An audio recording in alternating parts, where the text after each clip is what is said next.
Hi, guys. Welcome to the Paul Cruz Sales Agency. This is a follow up close call.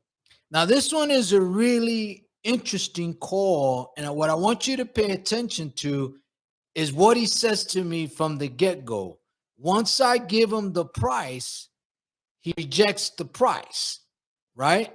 But what I want you to see is how I stay calm, cool, collective, because I'm used to it. So I was able to take his major objection, bring it up front, but that wasn't the real issue.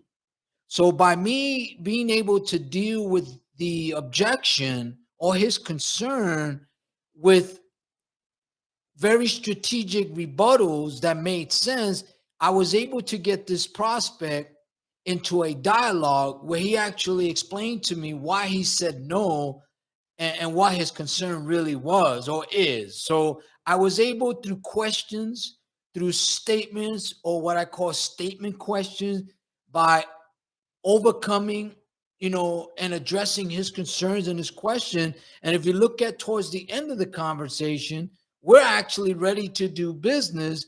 We just have to look at what would be the best way for us to start. Does that make sense?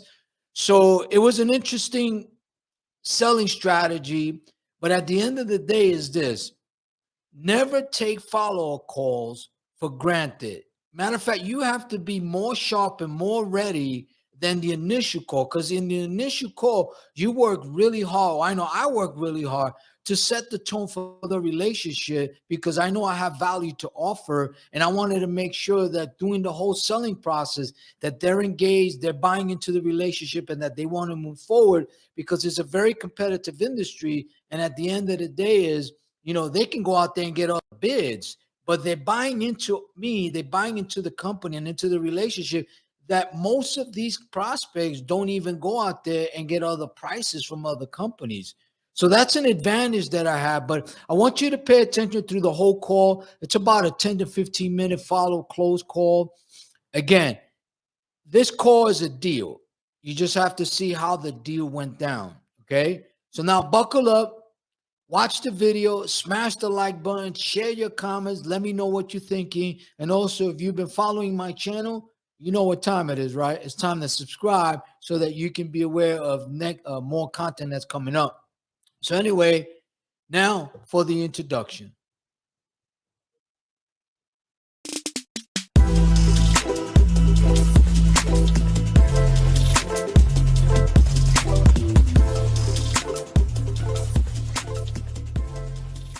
And Paul Cruz, how you doing, sir? I'm good. How are you doing? Hey, every day I'm alive is a beautiful day, regardless. You know what I mean? Good deal.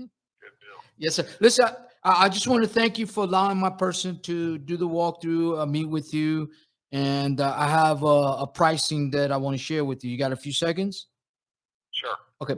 All right. So we're looking at 5 days a week apron, one person, 5 hours per day, and we're looking at $3,000 per month. Okay. Yeah, I'll have to pass on that, Paul. That's. I don't even pay that for my cleaning service. What price were you expecting? Definitely not that. No, that's fine. I listen. No, I get it. Well, one of the things that and I'm sure you're aware of this because I run a business, and to get good labor is hard. The cost of goods is going up. I know what diesel is up, and inflation is here. I think we're more in a recession than anything. But the bottom line is, it's about value. And I could tell you this right now, that one of the things that Everett likes about us is that our prices are not the highest and it's not the lowest, it's right in the middle. So I make sure that people make decisions based on value, not just pricing, because you could get the lowest price, but at the end, if you got shitty work, you're always back to square one and the downtime and all that. But what were you thinking? What's a comfortable amount you think you will be willing to pay? Because at the end, we have good vendors. That's number one. They're very loyal to us, and that's hard to find these days. But more importantly, the chemicals and cleaning and all that, it does go up, right? But one of the things that we do is, if let's say you have a problem with a vendor, right? And then you got to start the bidding process again. That's a nightmare. It's a pain in the ass. So what we do is we say, listen, you let us know, and we bring somebody in there at the same price at everything, and you never have any downtime. Now, obviously, if we're consistent getting bad people, then you should fire us. You know what I mean? But you know, as far as this, you know, the value you're gonna get, I promise you, and I'm not overselling it. And you don't know this because we don't have a track record with you personally, but we have a track record with other your locations. We're going to do a great job for you. You're never going to have a problem. And if you do, you can always call me and those problems get solved easy. What were you looking at as far as pricing? Like what was in your mind as far as this is what I'm willing to pay for the apron? Well, to be honest with you, Paul, I've never really had a company just quote me the apron, so I really don't know. I got you. You know, I really don't know what to expect. I do know that when I had my cleaning company that was doing it, and of course they didn't do a very good job, so I can't really base it on that. Right. You know, when I had them doing it, you know, it was definitely significantly less. Well, of course. Like I said, I don't even pay them that for a cleaning service right. every month. Well, so I got that. And you know, at the end of the day, you know, depending how old that contract was, you know, you probably got an old price, because I have to look at the economics we're in right now. And I'm sure you do that as well because of diesel. I don't like to pass the buck to consumers all the time, but I know, listen, it's just business, you know. But at the end, I try to get the best price for the value. And if you're looking at 5 days a week, you're looking at 5 hours per day, one person, I think that's a really, really decent price. You know, I have other areas that I charge more and they pay, you know what I mean? So at the end, you know, what I'm looking for is an opportunity to earn a long-term relationship, because we do landscaping, everything we do. I mean, obviously, I want to do the janitorial for you. I want to be able to do the docks, you know, the dock and do all that, you know. So I want to start somewhere. But I tell you, at 3,000, you know, it really is a good price. What would be a number for you that I might be able to say, you know what, I might be able to go with that. I may not be able to, you know, if we're $2,000 off, there's nothing I could do. But if we're a few $100s off, it's something we might be able to work with. Does that make sense? Right. Yeah, it makes sense. I tell you what I really need to do is just kind of sit down and look at it for, you know, what, when I'm using my dock associates, you know, because I do pay them significantly, you know, as well. So, I mean, you know, but they're not also working 5 hours on it. You know, they're probably working less than that. And that might be where part of it is. Of course, I realize you got to be able to, you know, have a guy that's going to be able to, you know, have some hours, you know. He's not going to want to just do it for an hour one day a week. Well, you got a big location too. Or we may even look at a modified. I don't know if y'all would want to look at a modified schedule where they do it 3 times a week. Well, you know, it's Monday, Wednesday, Friday. Yeah, and usually in the beginning, because they're setting this tone, they're setting the standard how things is. You know, they see some things that they need to really do. It's like me. I'm a businessman. I have several businesses, right? And what happens is I'm really good at corporate law. I understand taxes, but I'm not an attorney and a lawyer, you know, so I have to delegate that and hire people because then I could be more effective. So what happens is when you got people, that dot workers doing that, you know, you're saving money to a degree, but you got to pay taxes, your self-employment tax, you know, there's a lot of things. And you could be using them to do something that's more valuable for the company than this. So you have to really look at risk to reward and downside. You know, in your state, you can't just fire anybody. In my state of Texas is the right to work there. We could just fire anybody. But if you have a vendor, you can get rid of them anytime. Just give them 30 days and it's done. So you have to consider all those factors. But at the end, you're going to get valuable service. You're going to save money. You may not think that, but when you crunch the numbers, you're going to see the money you're going to save. And at $3,000, you know, again, money is money, right? But the value, what at the end, what are you going to get? The 5 hours for one person, again, I don't do the work, so I have to trust my vendors that they're not milking the clock. I don't think they are, because I know them very well.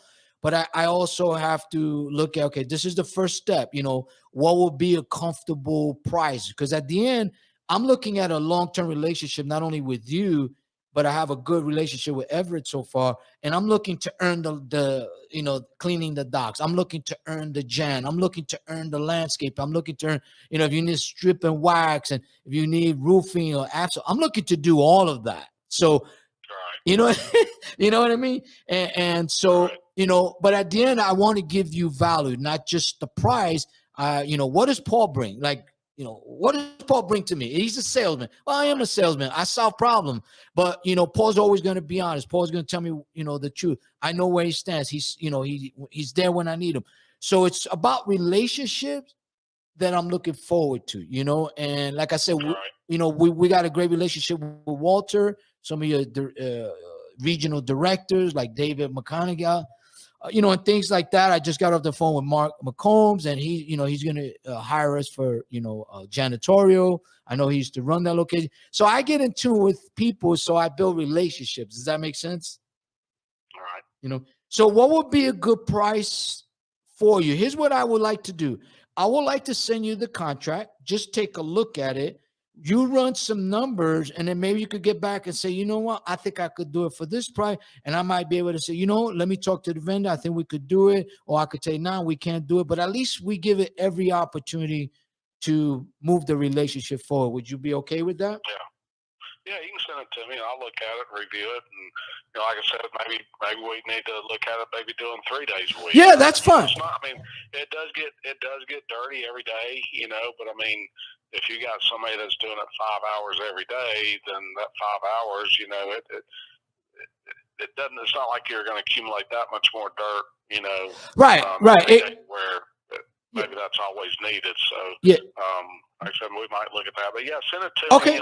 I'll crunch some numbers and look at it, and I'll get back with you. Yeah, and one of the other things, and I'll let you go with the, you have a valid point there. But again, I don't know the process to the vendor, so I don't want to discredit anything. But it may be in the beginning, it may need that kind of hours. We may say, the first 6 months, 5 hours a day. Then we may go to 3, depending how often it's clean. If there's a high traffic area, see, I can't make those decisions because that's not my profession.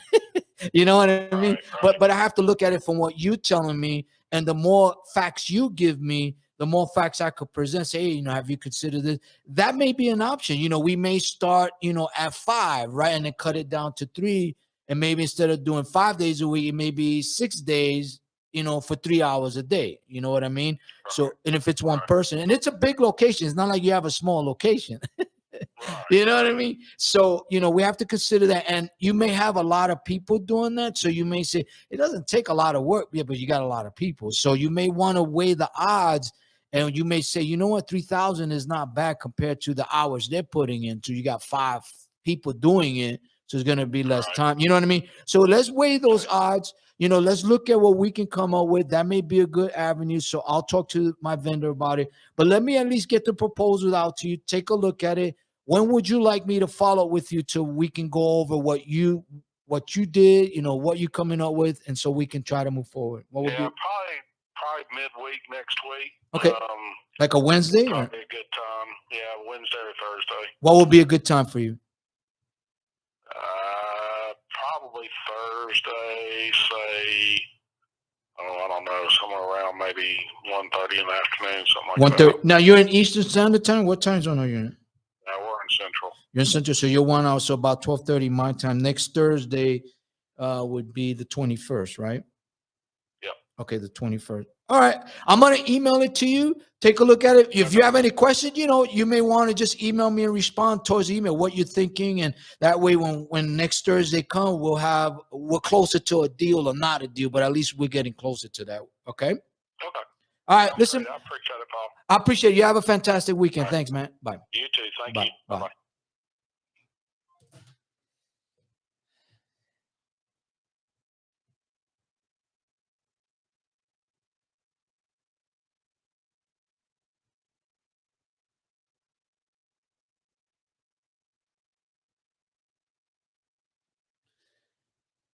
All right, guys. Well, that was a follow close call. Okay. Again, I don't send contracts out unless I talk to the prospect and we agree to pricing or that we're getting closer. Because at the end of the day, I don't just like sending contract because then it has no value. Basically, it's like giving them a path of least resistance. So one of the things that I do, as you heard the conversation, I talk with them. I get them to tell me what the real objective is, so that way we're buying into each other. So when you send out the contract, it's like we did it together. Does that make sense? That's a difference, especially when, it's not like you're buying a service or product that you have to pay for up front. So that's why I negotiate different when it comes to these contracts, because it affects vendors, it affects my client, who hire me to produce more sales for them. So at the end, I got to be very careful and smart how I do this, because at the end is, if I don't get contracts, then I'm no value to my client and they're no value to their vendors. And all I did was waste people's time. So I'm not going to do that. Anyway, I hope that was helpful. Talk to you later. Have a fantastic day.